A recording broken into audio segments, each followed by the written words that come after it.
สวัสดีค่ะพบกันอีกแล้วนะคะกับแอลสตอรี่นะคะวันนี้ก็มาในเมนูที่ยั่วๆเลยค่ะยั่วต่อมน้ำลายมากเลยตำถั่วนะคะเป็นตำถั่วกุ้งสดนะคะกินกับแคบหมูผักสดแล้วก็มีเส้นขนมจีน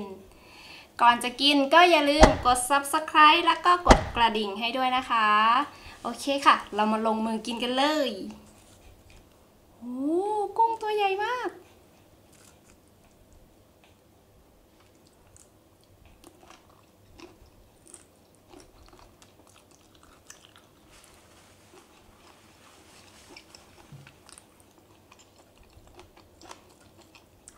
อร่อยมากค่ะ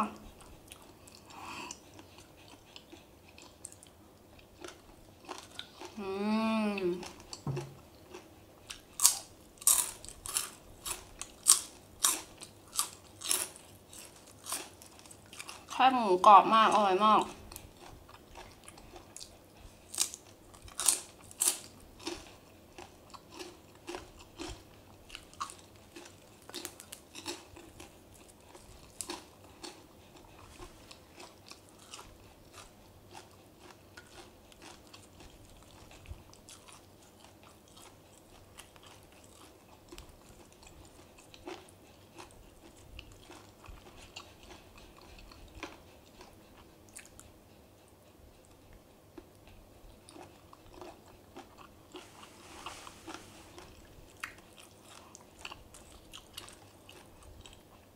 ลำแต่เจ้า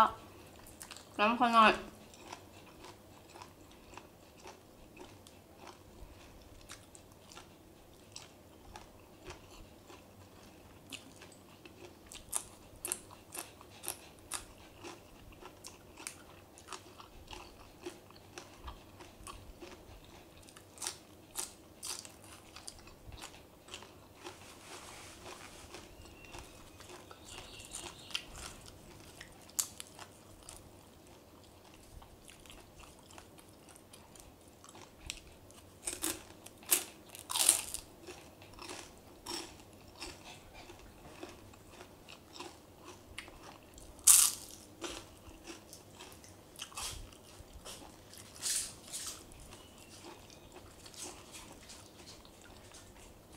แซ่บมากค่ะเมนูวันนี้แซ่บแล้วก็เริ่มชินกับความเผ็ดแล้ว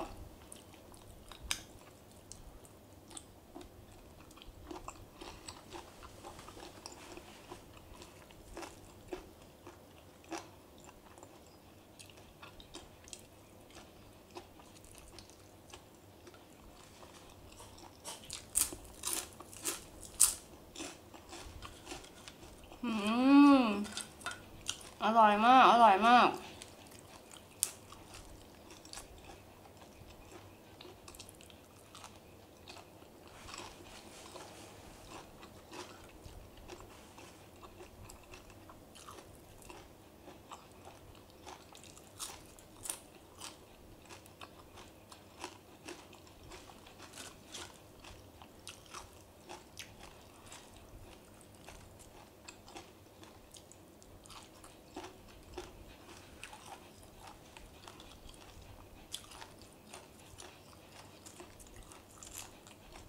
กุ้งตัวเบลอเลย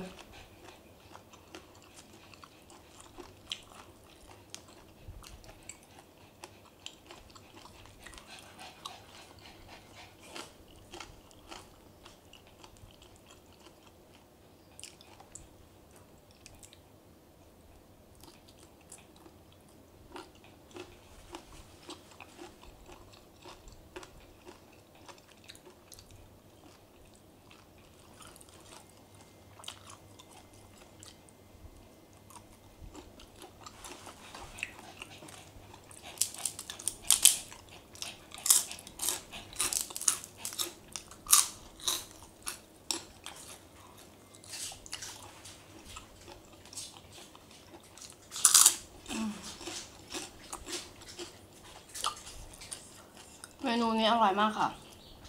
แซ่บหลาย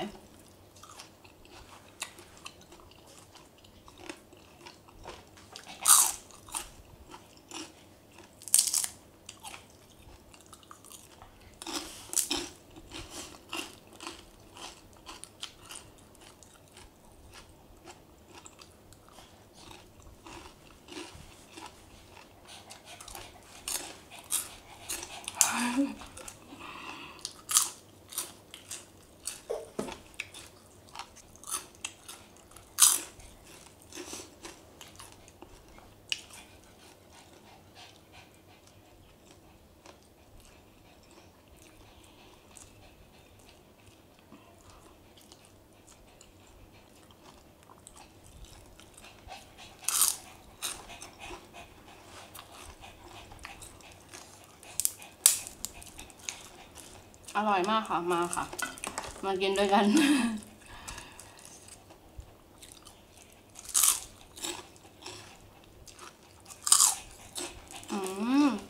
กินข้าวหมูกับตำถั่วนี่มันเข้ากันได้ดีจริงๆหนูว่าข้าวหมูก็เข้ากับทุกอย่าง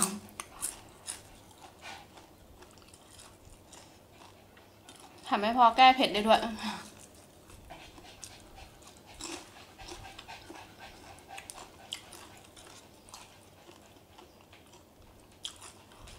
กุ้งตัวโตๆมาเด้อจ้า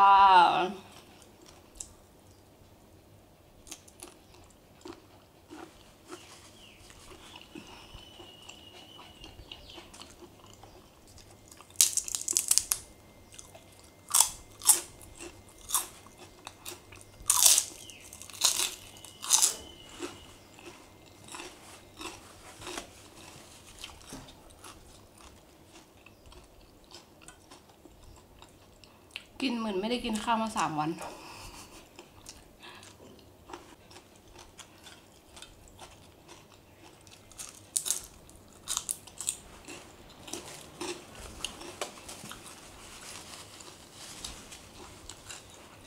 โอเคค่ะ ก็เรียบร้อยไปแล้วนะคะ เพลินพุงสบายใจละตอนนี้ ยังไงก็อย่าลืมติดตามช่องด้วยนะคะ ว่าคลิปต่อไปจะหาอะไรมากินกันอีก ก่อนจากไปก็อย่าลืมกด Subscribe กดกระดิ่งกดไลค์กดแชร์ให้ด้วยนะคะ ขอบคุณค่ะ สวัสดีค่ะ บ๊ายบาย เดี๋ยวเจอกันคลิปหน้าค่ะ